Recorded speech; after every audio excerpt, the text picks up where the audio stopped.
ലാലേട്ടനോട് ഭയങ്കരമായിട്ടുള്ള ബഹുമാനം തോന്നുന്നുണ്ട്. ഇത്ര വർഷത്തിനിടയ്ക്ക് ഞാൻ ഒരിക്കൽ പോലും കണ്ടിട്ടില്ല ഇതുപോലെ കുട്ടികൾക്ക് വേണ്ടി ചെയ്തൊരു മലയാള സിനിമ. നമ്മുടെയൊക്കെ മാക്സിമം എന്ന് പറയുന്നത് മൈ ഡിയർ കുട്ടിച്ചാത്തനാണ്. അത് എത്ര വർഷം, 10-40 വർഷം മുമ്പ് ഇറങ്ങിയ സാധനം. അതിനുശേഷം അതിനെ ബ്രേക്ക് ചെയ്യുന്ന ഒരു സാധനം ടെക്നോളജി ഇത്രയൊക്കെ വളർന്നിട്ട് പോലും മലയാളത്തിൽ കൊണ്ടുവരാൻ പറ്റിയിട്ടില്ല. അവിടേക്കാണ് ലാലേട്ടൻ ഇത്രയും എഫേർട്ട് എടുത്ത് ഇതുപോലൊരു 3D സംഭവമൊക്കെ കൊണ്ടുവരുന്നത്. ഇത്രയും ബജറ്റിലാണ് കൊണ്ടുവരുന്നത്. നിസ്സാര കാര്യമൊന്നുമല്ല. അപ്പൊ സിനിമ കണ്ടിട്ട് പല ആളുകളും കമന്റ് ചെയ്ത് കണ്ടു, അയ്യോ ഇതാണോ ലാലേട്ടൻ ചെയ്തു വെച്ചത്, സിനിമ ഞങ്ങൾക്ക് അത്രയ്ക്ക് ഓക്കെ ആയി തോന്നിയില്ല, ചിലപ്പോൾ കുട്ടികൾക്ക് ഓക്കെ ആയിട്ട് തോന്നുന്നു പറഞ്ഞ് പല കമന്റ്സും കണ്ടു. എന്താണ് ഇവർ പറഞ്ഞുകൊണ്ടിരിക്കുന്നത്? ലാലേട്ടൻ 1000 തവണ പറഞ്ഞത് കുട്ടികൾക്ക് വേണ്ടിയുള്ള സിനിമയാണ്, നിങ്ങൾക്ക് വേണ്ടിയുള്ള സിനിമയല്ലാന്ന്. ഒരിടത്ത് പോലും പറഞ്ഞിട്ടില്ലല്ലോ ഇത് കുട്ടികൾക്ക് നിങ്ങൾക്ക് ഒരുപോലെ ആസ്വദിക്കാൻ പറ്റുന്നതാണ്. അപ്പൊ അത്രയും വ്യക്തമായി കാര്യങ്ങൾ പറഞ്ഞിട്ട് പോലും വീണ്ടും എന്തൊക്കെയോ ലാലേട്ടനെ ഇടിക്കും, ചവിട്ടും, മുണ്ടും മടക്കി കുത്തും, തൊഴിക്കും എന്നൊക്കെ പ്രതീക്ഷിച്ച് പോയെങ്കിൽ ആ പോയന്മാരാണ് മണ്ടന്മാര്. എന്നിട്ട് അവിടെ പോയിട്ട് അയ്യോ ഇതെല്ലാം ഞങ്ങൾ പ്രതീക്ഷിച്ചെന്ന് കടന്ന് മോങ്ങിക്കഴിഞ്ഞിട്ട് കാര്യമില്ല. ഇത് കുട്ടികൾക്ക് ആസ്വദിക്കാൻ പറ്റുന്നുണ്ട്. എന്റെ അപ്പുറത്തും ഇപ്പുറത്തൊക്കെ ഇരിക്കുന്ന കുട്ടികളായിരുന്നു. അപ്പൊ ഇവരൊക്കെ ഇത് ആസ്വദിക്കുന്നുണ്ട്. നമുക്ക് ഒന്നാമത് കുട്ടികളുടെ ആസ്വാദന രീതിയിലേക്ക് എത്താൻ പറ്റില്ല. ഇപ്പൊ എത്ര ട്രൈ ചെയ്ത് കഴിഞ്ഞാലും നമ്മുടെ ഉള്ളിലൊക്കെ എത്ര കുട്ടികളുണ്ടെന്ന് പറഞ്ഞു കഴിഞ്ഞാലും അത്രയും നിഷ്കളങ്കമായിട്ട് അവർ കാണുന്ന പോലെ നിഷ്കളങ്കമായി അവർ കാണുന്ന അത്ര കൗതുകത്തോടെ കാര്യങ്ങൾ കാണാൻ നമുക്ക് കഴിയില്ല. കാരണം നമ്മൾ ഒരുപാട് സിനിമകൾ കണ്ട് പഴകിയ അല്ലെങ്കിൽ ഒരുപാട് പരിശീലിച്ച ആൾക്കാരാണ്. സോ നമ്മുടെ എക്സ്പീരിയൻസ് വെച്ച് നമ്മൾ സിനിമയെ അളക്കുള്ളൂ. അതുകൊണ്ട് തന്നെ ഇത്രയും നിഷ്കളങ്കരായ, ഇത്രത്തോളം ലോകപരിചയമില്ലാത്ത, സിനിമ അനുഭവങ്ങളില്ലാത്ത കുട്ടികളെ സംബന്ധിച്ചിടത്തോളം അവർക്ക് കിട്ടുന്ന ആ ഒരു എക്സ്പീരിയൻസ് നമുക്ക് കിട്ടില്ല. അപ്പൊ കുട്ടികളുടെ അളവുകോലിൽ നിൽക്കാൻ പറ്റാണ്ട് കുട്ടികളുടെ സിനിമ കണ്ടിട്ട് നിങ്ങൾക്ക് തൃപ്തി വന്നില്ല എന്നൊക്കെ പറയുമ്പോൾ അതും അടുത്ത മണ്ടത്തരാണ്. പിന്നെ ഇതുപോലെ കുറെ സാധനങ്ങളുണ്ട്. പിന്നെ വേറെ സംഭവം കണ്ടിരുന്നത് ലാലേട്ടന് കൊച്ചു ടി വിയിലേക്ക് സിനിമ കൊടുത്താൽ പോരായിരുന്നോ എന്ന് പറഞ്ഞ സംഭവമൊക്കെ കണ്ടു. ഡീഗ്രേഡ് ചെയ്യാൻ വേണ്ടി മനഃപൂർവ്വം പറയുന്ന സാധനങ്ങളാണ്. അപ്പൊ ഞാൻ ചോദിക്കട്ടെ, ഇവിടെ കുട്ടികൾക്ക് വേണ്ടിയിട്ടുള്ള സിനിമകൾ തിയേറ്ററിൽ വന്നാൽ എന്താ പ്രശ്നം? കുട്ടികൾക്ക് വേണ്ടിയുള്ള സിനിമ കൊച്ചു ടി വിയിൽ കൊടുക്കാവുന്നുണ്ടോ?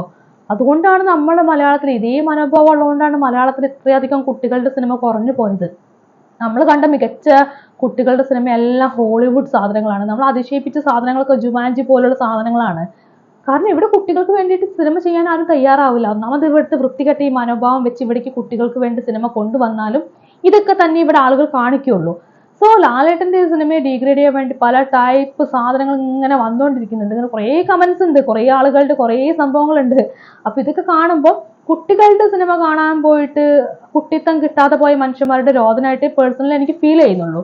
പിന്നെ പ്രത്യേകം എടുത്ത് പറയേണ്ട സാധനമാണ്, ഇവിടെ എല്ലാ വർഷവും ഒരുപാട് കുട്ടികളുടെ സിനിമകൾ ഇറങ്ങുന്നുണ്ട്. നമ്മളാരും അറിയുന്നില്ല. കുട്ടികളുടെ സിനിമ എന്ന് പറഞ്ഞ് സ്റ്റേറ്റ് അവാർഡ് കിട്ടുന്ന എത്ര സിനിമകളുണ്ട്, ഒരുപാട് സിനിമയുണ്ട്. നമ്മൾ എത്ര പേര് കണ്ടിട്ടുണ്ടായിരിക്കും ഈ സിനിമയൊക്കെ?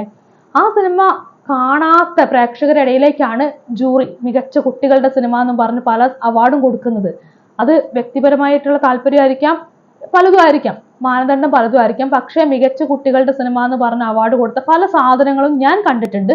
തികച്ചൊരു കുട്ടിക്ക് 10-15 മിനിറ്റ് പോലും കണ്ടിരിക്കാൻ പറ്റാത്ത സാധനങ്ങൾ, ബുദ്ധിജീവി സാധനങ്ങൾ, പിന്നെ ഇവരുടെ മറ്റേ പൊളിറ്റിക്സ് കുത്തി നിറച്ച സാധനങ്ങൾ, ഇതൊക്കെ വെച്ചിട്ടാണ് ഇവിടെ കുട്ടികളുടെ മികച്ച സിനിമ എന്ന് പറഞ്ഞിട്ട് ജൂറി അവാർഡ് കൊടുക്കുന്നത്. അതും കുട്ടികളുടെ സിനിമയായിട്ട് ആസ്വദിച്ചുകൊണ്ട് കുട്ടികളല്ല തിരഞ്ഞെടുക്കുന്നത്, ജൂറി മുതിർന്ന മനുഷ്യരാണ് തിരഞ്ഞെടുക്കുന്നത്. ഇവിടുത്തെ കുട്ടികളുടെ സിനിമയുടെ അവസ്ഥയാണ് ഈ പറഞ്ഞത്. സോ അതുപോലെ ഒരു ഇൻഡസ്ട്രിക്ക് അകത്തേക്ക് ലാലേട്ടൻ ഇത്രയൊക്കെ എഫേർട്ട് എടുത്ത് കുട്ടികളുടെ സിനിമ എന്ന് പറയുന്നത് മുതിർന്നവർക്ക് ആസ്വദിക്കാൻ പറ്റില്ല എന്ന് അദ്ദേഹത്തിന് നന്നായിട്ട് അറിയാം. അറിയാതെ ഒന്നല്ല ലാലേട്ടൻ സിനിമ എടുക്കാൻ വന്നിട്ടുള്ളത്. അപ്പം അത്രയും എഫേർട്ട് എടുത്ത് ഇത്രയൊക്കെ ബഡ്ജറ്റ് ചെലവാക്കി ലാലേട്ടൻ സിനിമ എടുത്തു. ഇറ്റ്സ് ഗ്രേറ്റ്, അങ്ങനെ ഞാൻ പറയുള്ളൂ. പിന്നെ ലാലേട്ടന്റെ എക്സ്പീരിയൻസ്, ബന്ധങ്ങളൊക്കെ വെച്ചിട്ട് ഇദ്ദേഹത്തിന് എത്ര വലിയ സിനിമ വേണമെങ്കിലും എടുക്കാൻ പറ്റും, ഏത് ജോണറിൽപ്പെട്ട സിനിമ എടുക്കാൻ പറ്റും. പക്ഷെ അതൊന്നും ഇല്ലാണ്ട് കുട്ടികൾക്ക് വേണ്ടി, കുട്ടികൾക്ക് മാത്രമായിട്ടൊരു സിനിമ എടുക്കാൻ ഇദ്ദേഹം തയ്യാറായി എങ്കിൽ, സ്വാർത്ഥമായ മറ്റു താല്പര്യങ്ങളൊന്നും ഇല്ലാണ്ട് അതിന് തയ്യാറായി എങ്കിൽ അത് വളരെ വളരെ മഹത്തരമായിട്ടുള്ള ഒരു കാര്യമാണ്. അപ്പം ബറോസ് നിധി കാക്കും ഭൂതം എന്ന് പറയുന്ന സിനിമയിലേക്ക് വരാം. സിനിമ ഒരു ഫാന്റസി ആയിട്ടാണ് പോർട്രേ ചെയ്തിട്ടുള്ളത്. ലാലേട്ടന്റെ ആദ്യത്തെ സംവിധാന സംരംഭമാണ്. മലയാളത്തിന്റെ പ്രിയപ്പെട്ട നടന്റെ, ഒരു സംശയമില്ല, കംപ്ലീറ്റ് ആക്ടറാണ്. ഒരു ഹോൾ ഇൻഡസ്ട്രി മൊത്തത്തിൽ അംഗീകരിച്ച സംഭവമാണ്. അതുപോലെ ഒരു ആക്ടറുടെ ആദ്യത്തെ സംരംഭമാണ്. ജിജു പുന്നൂസ് ആണ് പണ്ട് മൈ ഡിയർ കുട്ടിച്ചാത്തനൊക്കെ എഴുതിയിട്ടുള്ളത്. അദ്ദേഹത്തിന്റെ തന്നെ Barroz guardian of the Gama's treasure എന്ന് പറയുന്ന നോവലിനെ അടിസ്ഥാനമാക്കിയിട്ടാണ് ഈ സിനിമ ചെയ്തിട്ടുള്ളത്. സിനിമയുടെ കഥ എന്ന് വെച്ചു കഴിഞ്ഞാൽ ഈ കാലത്തും പഴയ കാലത്തേക്കായിട്ട് പോകുന്ന സംഭവങ്ങളാണ്. അത് കുട്ടികളിലൂടെ തന്നെ കഥ പറയുന്നു. ഭൂതം വരുന്നു, നിധി കാക്കുന്ന ഭൂതമാണ്. ഭൂതവും ഒരു കുട്ടിയും തമ്മിലുള്ള, ഇസബല്ല എന്ന് പറയുന്ന കുട്ടിയും തമ്മിലുള്ള ആത്മബന്ധം, ഇങ്ങനെ കുറെ സാധനങ്ങൾ കാണിക്കുന്നുണ്ട്. പക്ഷെ പേഴ്സണലി എനിക്ക് ഈ സിനിമയ്ക്കകത്ത് ഏറ്റവും ഇഷ്ടപ്പെട്ട സംഭവം ഇതിന്റെ ഒരു ടെക്നിക്കലായിട്ട് ഇവർ ചെയ്തു വെച്ച കുറെ സാധനങ്ങളാണ്. ഭയങ്കര രസമായിട്ട് ഇവർ ചെയ്തിട്ടുണ്ട്. ഇവർ ഭയങ്കരമായിട്ട് നമ്മൾ ഈ 3D സാധനങ്ങൾ ചെയ്യാന്ന് പറയുന്നത് അത്ര ഈസി ആയിട്ടുള്ള കാര്യമൊന്നുമല്ല. ഇവിടെ മലയാളത്തിൽ ഇത്ര കാലം വന്നിട്ടുള്ള മിക്ക 3D സിനിമകൾ നോക്കിക്കഴിഞ്ഞാൽ എല്ലാം 2Dയിലാണ്, അത് 3Dയിലേക്ക് റണ്ടർ ചെയ്തിട്ടുള്ളതാണ്. സോ അങ്ങനെ 3D സിനിമകളൊന്നും വരാത്തൊരു സ്പേസിലേക്ക് 3Dക്ക് വേണ്ടി, അതും ആധുനികമായിട്ടുള്ള ഇപ്പോഴത്തെ ടെക്നോളജി എല്ലാം യൂസ് ചെയ്തുകൊണ്ടാണ് അദ്ദേഹം സിനിമ ചെയ്യുന്നത്. അപ്പൊ അതിന് വേണ്ടിയിട്ടുള്ള സംഭവങ്ങൾ പഠിച്ചിട്ട് തന്നെയാണ് ലാലേട്ടൻ സിനിമ ചെയ്തിട്ടുള്ളത്, പണി പഠിച്ച് തന്നെയാണ് ചെയ്തിട്ടുള്ളത്. ഫ്രെയിം ബ്രേക്ക് 3D എന്ന് പറയുന്ന ഒരു സംഭവത്തിനകത്ത് യൂസ് ചെയ്തിട്ടുണ്ട്, റൊട്ടേറ്റിംഗ് റൂം എന്ന് പറയുന്ന സംഭവം യൂസ് ചെയ്തിട്ടുണ്ട്. ഇതൊക്കെ ഗൂഗിളിനകത്തോ യൂട്യൂബിനകത്തോ ഒക്കെ നോക്കിയാൽ കാണാൻ പറ്റുന്ന സംഭവങ്ങളാണ്. അതുപോലെയുള്ള സംഭവങ്ങളൊക്കെ യൂസ് ചെയ്തിട്ട് കുറെ ഡിഫറെന്റ് ആയിട്ടുള്ള എക്സ്പീരിയൻസ്, വിഷ്വൽ എക്സ്പീരിയൻസ് നമുക്ക് തന്നിട്ടുണ്ട്. വിഷ്വൽ ട്രീറ്റ് ആണ് ഇതിന്റെ പ്രധാനപ്പെട്ട സംഭവം എന്ന് പറയുന്നത്. പിന്നെ ഇതിനകത്തുള്ളത് പറഞ്ഞു കഴിഞ്ഞാൽ നമ്മൾ നമ്മുടെ പ്രായത്തിൽ നിന്ന് അളക്കുകയാണെങ്കിൽ ഇതിനകത്ത് സ്ക്രിപ്റ്റിന് ഒരുപാട് പ്രശ്നങ്ങൾ നമുക്ക് പേഴ്സണലി ഫീൽ ചെയ്യും.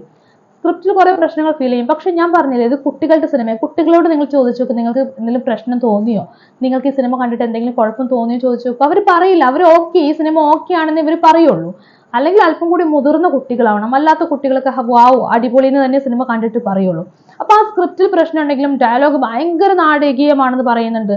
അങ്ങനെ നാടകീയാണെന്ന് പറയുന്നെങ്കിലൊക്കെ കൂടി അതത്ര വലിയ പ്രശ്നങ്ങളൊന്നും അല്ല, അങ്ങനെയുള്ള പ്രശ്നങ്ങളൊന്നും അല്ല. അപ്പൊ നമ്മൾ പണ്ട് കണ്ടിട്ടുള്ള കുറെ സിനിമകളില്ലേ, ആ സിനിമകളൊക്കെ ഇപ്പൊ എടുത്തൊന്ന് കണ്ടു നോക്ക്. ഇപ്പൊ എടുത്തിട്ട് കണ്ടു കഴിഞ്ഞാൽ നമുക്ക് ഭയങ്കര ചിരി വരും. ഞാൻ മുൻപ് പറഞ്ഞിട്ടുണ്ട്.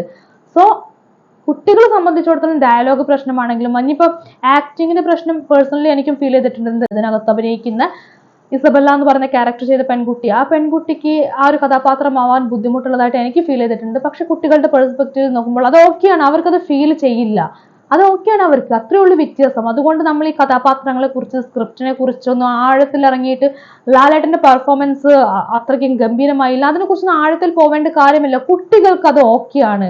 അപ്പം പിന്നെ അതിനെക്കുറിച്ച് കൂടുതലായിട്ട് പറയേണ്ട കാര്യം പ്രസക്തി ഉണ്ടെന്ന് എനിക്ക് തോന്നുന്നില്ല.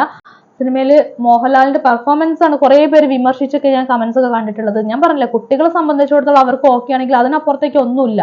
ഇദ്ദേഹത്തിന്റെ ഒരു ടാർഗറ്റഡ് ഓഡിയൻസ് എന്ന് പറയുന്നത് കുട്ടികളാണ്, അവർ ഓക്കെയാണ്. ആൻഡ് ഗുരു സോമസുന്ദരത്തിന്റെ പെർഫോമൻസിനെ കുറിച്ചും ഇതുപോലെ വിമർശനം കണ്ടിട്ടുണ്ടായിരുന്നു, മോശമാണ്, പോരാന്നൊക്കെ പറഞ്ഞിട്ട്. നമ്മള് കുട്ടികളുടെ പണ്ടത്തെ CID മൂസ ഉണ്ട്, CID മൂസ പോലുള്ള സിനിമകളിൽ കുഞ്ഞു കുഞ്ഞു കോമഡികൾ കണ്ട കുട്ടികൾ ചിരിക്കും, നിർത്താണ്ട് ചിരിക്കും. ചിലപ്പോൾ നമുക്ക് ഇപ്പൊ ഇരുന്നിരിക്കുമ്പോൾ ആ ഒരു ചിരി വരില്ലായിരിക്കും. അപ്പൊ അതുപോലെ തന്നെയാണ് ഗുരു സോമസുന്ദരം ആ ക്യാരക്ടർ കാണുമ്പോൾ കുട്ടികൾ ചിരിക്കുന്നത്. അൾട്ടിമേറ്റ് ആയിട്ട് കുട്ടികളെ ചിരിപ്പിക്കാൻ പറ്റുന്നു എന്നുള്ളതാണ്, അല്ലെങ്കിൽ ചിരിപ്പിക്കാൻ ട്രൈ ചെയ്യുന്നു എന്നുള്ളതാണ് ഗുരു സോമസുന്ദരം ചെയ്തിട്ടുള്ളത്. അതുപോലെ ആന്റണി പെരുമ്പാവൂർ സിനിമയ്ക്കകത്ത് 2-3 സീനുകളൊക്കെ വന്നു പോകുന്നുണ്ട്. പേഴ്സണലി എനിക്ക് സിനിമയിൽ ഏറ്റവും ഇഷ്ടപ്പെട്ടത് ആന്റണി പെരുമ്പാവൂരിന്റെ ആ ഒരു പെർഫോമൻസ് ആണ്.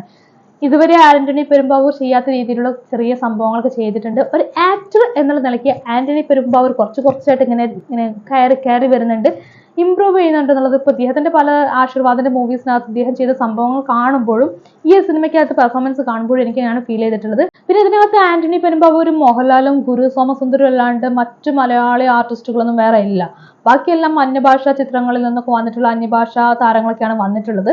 ഇതിനകത്ത് പ്രധാന കഥാപാത്രമായിട്ടുള്ള ഇസബല്ലയായിട്ട് വന്നിട്ടുള്ളത് മായ റാവു ആണ്. പേഴ്സണലി ആ കുട്ടീനെ കാണാൻ ഭയങ്കര ക്യൂട്ടാണ്. ഈ പറഞ്ഞ പോലെ നമ്മുടെ ഒരു അളവുകോൽ വെച്ച് കാണുകയാണെങ്കിൽ ആ കുട്ടിയുടെ അഭിനയം കുറച്ച് ഓക്കെ അല്ല എന്നൊക്കെ തോന്നും. പക്ഷെ കുട്ടികളെ സംബന്ധിച്ചിടത്തോളം ഓക്കെയാണ്. അപ്പൊ അതിനെക്കുറിച്ച് കൂടുതലായിട്ട് നമ്മളിങ്ങനെ കൂടുതലിരുന്ന് ആധികാരികമായിട്ട് പറയേണ്ട കാര്യമില്ല. അതുപോലെ ഇസബല്ലയുടെ ഫാദർ ആയിട്ടുള്ള റോൻ മാധവ് എന്ന് പറയുന്ന കഥാപാത്രമായിട്ട് വന്നിട്ടുള്ള തുഹിൻ മേനോന്റെ ക്യാരക്ടർ കാര്യമായിട്ട് അതിനകത്ത് ഒന്നും ചെയ്യാനില്ല. ഈ പറഞ്ഞ പോലെ നമ്മുടെ അളവുകോൽ വെച്ച് നമ്മുടെ ഒരു പെർസ്പെക്റ്റീവിൽ നോക്കുകയാണെങ്കിൽ കാര്യമായിട്ടൊന്നും ചെയ്യാനില്ല. പക്ഷെ ഇറ്റ്സ് ഓക്കെ. അപ്പൊ ഈ സിനിമയെ കുറിച്ച് തന്നെയാണ് പറയാനുള്ളത്. നമ്മുടെ പെർസ്പെക്റ്റീവിൽ നിന്നിട്ട് സിനിമയെ കുറിച്ച് ഒരുപാട് പറഞ്ഞിട്ട് കാര്യമില്ല. കുട്ടികളുടെ അളവിൽ നിന്ന് നോക്കുകയാണെങ്കിൽ അത് ഓക്കെയാണ്, അവർ എൻജോയ് ചെയ്യുന്നുണ്ട്, നമുക്കത് കാണാൻ പറ്റുന്നുണ്ട് കൺമുമ്പിൽ. സോ സിനിമയെ കുറിച്ച് ഒരുപാട് പറയേണ്ട കാര്യങ്ങളില്ല. പിന്നെ സിനിമയുടെ DOP ആയിട്ടുള്ള സന്തോഷ് ശിവനെ കുറിച്ച് പ്രത്യേകം പറയണം. അദ്ദേഹത്തിന്റെ ആ ഒരു ഛായാഗ്രഹണത്തിന്റെ മികവ് തന്നെയാണ് നമുക്ക് ഇത്രയും നല്ല 3D ആയിട്ടുള്ള ഒരു എക്സ്പീരിയൻസ് തന്നിട്ടുള്ളത്.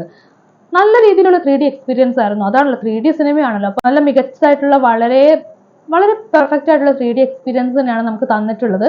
പിന്നെ ഫാന്റസി ചിത്രങ്ങൾക്ക് യോജിച്ച രീതിയിലുള്ള സംഗീതം തന്നെയാണ് മാർക്ക് കിലിയൻ തന്നിട്ടുള്ളത്. അതുപോലെ തന്നെ സന്തോഷ് രാമനാണ് ആർട്ട് ചെയ്തിട്ടുള്ളത്. സിനിമയിൽ ഏറ്റവും അടിപൊളിയായിട്ട് ചെയ്തിട്ടുള്ള സംഭവം ആർട്ടാണ്. ഒട്ടും കോംപ്രമൈസ് ചെയ്തിട്ടില്ല. പ്രത്യേകിച്ചും പഴയ കാലൊക്കെ കാണിക്കുന്ന സംഭവമുണ്ട്, അടിപൊളിയായിട്ട്. കുട്ടികളുടെ ഫാന്റസി മൂവി ആണെങ്കിലും നമ്മളെ വലിയ ആളുകളെ അത്ഭുതപ്പെടുത്തുന്ന രീതിയിൽ തന്നെയാണ് ആർട്ട് വർക്കൊക്കെ ചെയ്തിട്ടുള്ളത്. നമുക്ക് അവിടെ നിന്ന് ഒരു പ്രശ്നം പറയാനില്ല കേട്ടോ.